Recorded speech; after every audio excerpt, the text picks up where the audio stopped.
अशा प्रकारचे अनेक व्हिडिओ पाहण्यासाठी आपल्या ग्रेट महाराष्ट्र YouTube चॅनलला सबस्क्राईब करा। आपला महाराष्ट्र ग्रेट महाराष्ट्र।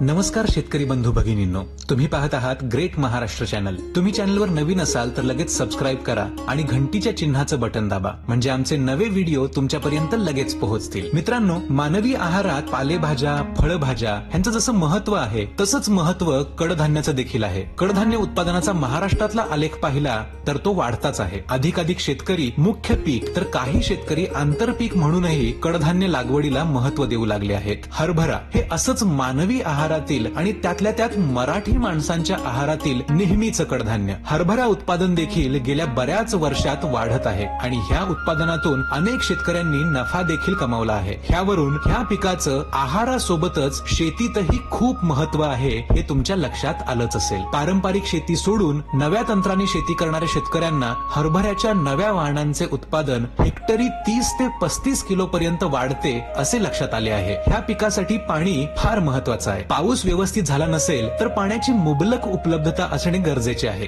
नाहीतर उत्पादन घटू शकतं। आज आपण पाहणार आहोत ह्याच हरभरा पिकाच्या लागवडीबद्दल संपूर्ण माहिती। हरभरा पिकास मध्यम ते भारी पाण्याचा उत्तम निचरा होणारी कसदार भुसभुशीत जमीन आवश्यक असते। वार्षिक 700 ते 1000 मिलीमीटर पर्जन्यमान असणाऱ्या भागात मध्यम ते भारी जमिनीत रब्बी हंगामात भरपूर ओलावा टिकून राहतो। हरभरा लागवडीचे तसे दोन भाग पडतात, जिरायत आणि बागायत। आधी वर्णन केलेल्या जमिनीत जिरायत हरभऱ्याचे पीक चांगले येते। जमीन उथळ आणि मध्यम असेल आणि तरीही त्यात तुम्हाला हरभरा घ्यायचा असेल तर काही हरकत नाही, अशाही जमिनीत हरभरा चांगला येऊ शकतो, पण त्यासाठी सिंचन व्यवस्था उत्तम उभारावी लागते। हलकी चोपण अथवा पाणथळ क्षारयुक्त जमीन हरभरा लागवडीसाठी वापरू नये। हरभऱ्यास थंड आणि कोरडे हवामान, स्वच्छ सूर्यप्रकाश आणि पुरेसा ओलावा आवश्यक असतो व असे वातावरण पिकास चांगले मानवते। पिकाच्या वाढी दरम्यानही हवामान कसे असावे हे जाणून घेणे महत्वाचे आहे। लागवडीनंतर पीक 20 दिवसांचे झाले की किमान तापमान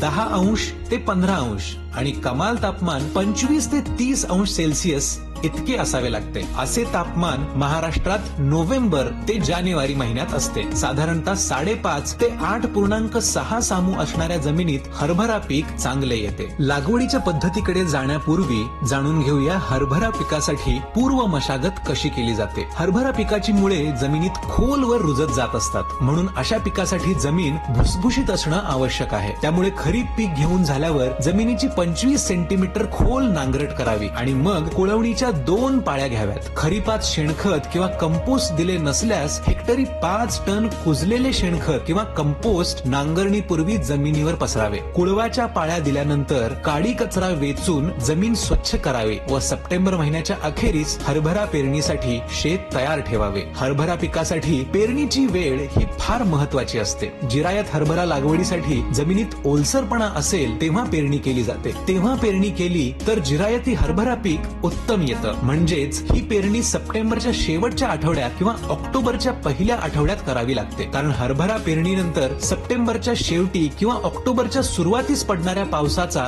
जिरायत हरभऱ्याच्या उगवण आणि वाढीसाठी चांगला उपयोग होतो। जिरायत क्षेत्र असेल तर हरभरा बियाणाची पेरणी जमिनीत 10 सेंटीमीटर जाईल इतक्या खोलवर करावी। बागायत क्षेत्रात मात्र पाणी देण्याची सोय असल्यामुळे हरभऱ्याची पेरणी 20 ऑक्टोबर ते 10 नोव्हेंबर दरम्यान करावी। बागायत क्षेत्रातील हरभऱ्याची पेरणी जिरायती क्षेत्राच्या निम्म्या खोलीवर केली जाते। जिरायती क्षेत्राच्या निम्म्या खोलीवर म्हणजे 5 सेंटीमीटरवर केली तरी चालते। पेरणीस जास्त उशीर झाल्यास किमान तापमान खूपच कमी होऊन उगवण उशिरा आणि कमी होते। पिकाची वाढ कमी होऊन फांद्या, फुले व घाटे कमी लागतात। यासाठी जिरायत तसेच बागायत हरभऱ्याची पेरणी वेळेवर करणं आवश्यक आहे। पेरणी करताना 2 ओळीतील अंतर 30 सेंटीमीटर आणि 2 रोपातील अंतर 10 सेंटीमीटर राहील अशा पद्धतीने पेरणी करावी, म्हणजे प्रति हेक्टरी अपेक्षित रोपांची संख्या मिळते। आता लागवडीसाठी जे बियाणे वापरले जाते त्याची किती मात्रा योग्य असते हेही बघणं गरजेचं आहे। विजय या मध्यम दाण्याच्या वाणाकरिता 65 ते 70 किलो, तर विशाल, दिग्विजय आणि विराट या टपोऱ्या दाण्यांच्या वाणाकरिता 100 किलो प्रति हेक्टर या प्रमाणात बियाणे पेरणीसाठी वापरावे। तसेच कृपा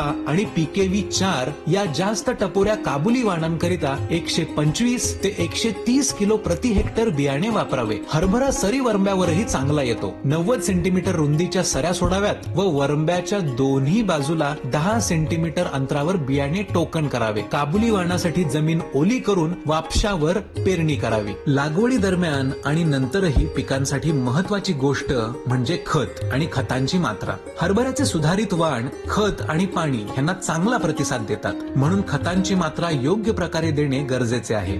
शेवटच्या कुळवणीच्या वेळी प्रति हेक्टरी 5 टन चांगले कुजलेले शेणखत किंवा कंपोस्ट खत शेतात पसरावे. पिकाची पेरणी करताना 25 किलो नत्र, 50 किलो स्फुरद आणि 30 किलो पालाश प्रति हेक्टर म्हणजेच 125 किलो डाय अमोनियम फॉस्फेट अधिक 50 किलो म्युरेट ऑफ पोटॅश अथवा 50 किलो युरिया आणि 300 किलो सिंगल सुपर फॉस्फेट अधिक 50 किलो म्युरेट ऑफ पोटॅश प्रति हेक्टरला द्यावे. संतुलित खतांच्या वापरामुळे उत्पादनात 18.55% इतकी वाढ झाल्याचे प्रयोगांती आढळून आले आहे. पीक फुलोऱ्यात असताना 2% युरियाची पहिली फवारणी आणि त्यानंतर 10 ते 15 दिवसांनी परत दुसरी एक फवारणी करावी. यामुळे पीक उत्पादनात वाढ होते. कोणत्याही पिकासाठी लागवडीनंतर आंतर मशागत करणं ही पिकांच्या निरोगी वाढीसाठी महत्वाची बाब आहे. त्यासाठी 30 ते 45 दिवसात शेत तणविरहित ठेवावे. त्याने उत्पादनात 20% वाढ होते. पीक 20 ते 25 दिवसाचे असताना पहिली कोळपणी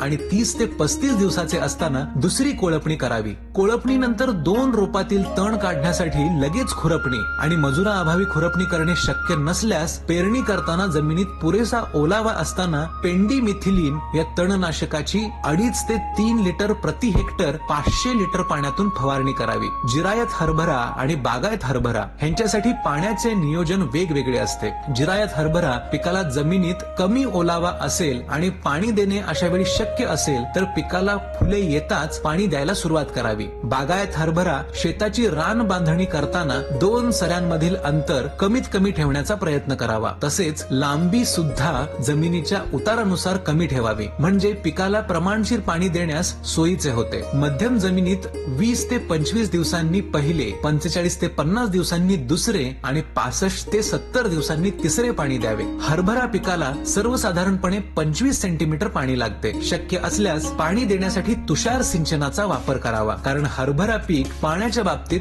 अतिशय संवेदनशील असते. तुषार सिंचनाने गरजेप्रमाणे पाणी दिल्याने पाण्याचे नियोजन व्यवस्थितपणे करता येते आणि ह्यामुळे उत्पादनातही वाढ होते. हरभरा पिकाचे मोहरी, करडई, ज्वारी, ऊस या पिकांबरोबर आंतरपीक घेता येते. हरभऱ्याच्या 2 ओळी आणि मोहरी अथवा करडईची 1 ओळ याप्रमाणे आंतरपीक घ्यावे. घाटेअळी ही हरभऱ्यावरील मुख्य कोड आहे. घाटेअळी ही कोड ज्वारी, वाटाणा इत्यादी पिकांवर उपजीविका करत असल्यामुळं या किडीचं वास्तव्य शेतात वर्षभर राहतं. म्हणून जमिनीची निवड करताना खरीप हंगामात यापैकी पिके घेतली असल्यास अशा जमिनीत हरभऱ्याचे पीक घेऊ नये. पिकांच्या फेरपालटीकरिता तृणधान्य अथवा गळीत धान्याची पिके घ्यावीत. तसेच जमिनीची खोल नांगरट करावी. हेक्टरी 10 ते 12 कामगंध सापळे लावावेत. यामध्ये मोठ्या प्रमाणावर पतंग अडकले जाऊन पुढील प्रजननास आळा बसतो. पक्ष्यांना बसण्यासाठी दर 15 ते 20 मीटर अंतरावर काठ्या रोवाव्यात किंवा मचाण बांधावीत, म्हणजे कोळसा पक्षी, चिमण्या, साळुंकी, बगळे